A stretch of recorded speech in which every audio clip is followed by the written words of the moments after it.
চাকরির আবেদন ফি সর্বোচ্চ 200 টাকা। বিসিএস সহ সব সরকারি চাকরি আবেদন ফি সর্বোচ্চ 200 টাকা নির্ধারণ করেছে সরকার। আজ বুধবার প্রশাসনিক উন্নয়ন সংক্রান্ত সচিব কমিটির সভায় এই সিদ্ধান্ত নেওয়া হয়েছে।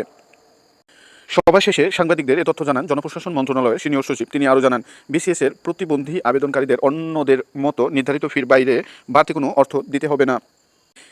এর আগে গত সোমবার বিসিএস পরীক্ষার আবেদন ফি ও ভাইবার নম্বর কমানোর প্রস্তাব জনপ্রশাসন মন্ত্রণালয়ে পাঠায় পিএসসির একজন কর্মকর্তা সেদিন সংবাদ মাধ্যমকে জানান, বৈষম্য বিরোধী ছাত্র আন্দোলনের সমন্বয়কদের দাবি ছিল বিসিএসের আবেদন ফি 700 টাকা থেকে কমিয়ে 350 টাকা করার। এটা শুধু বৈষম্য বিরোধী আন্দোলনকারীদের নয়, সাধারণ শিক্ষার্থীদের দাবি ছিল।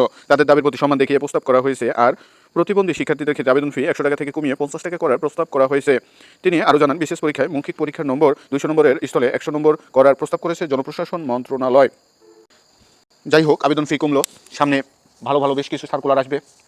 যেহেতু জনপ্রশাসন মন্ত্রণালয় থেকে বলে দিয়েছে যে প্রচুর পদ খালি। সো আপনারা যারা চাকরি প্রার্থী, আপনাদের জন্য খুবই ভালো সময় অপেক্ষা করছে। সো আপনাদের কাজ আপনারা রেগুলারলি যথাযথভাবে চালিয়ে যান। সামনে আপনাদের জন্য ভালো সময় অপেক্ষা করছে।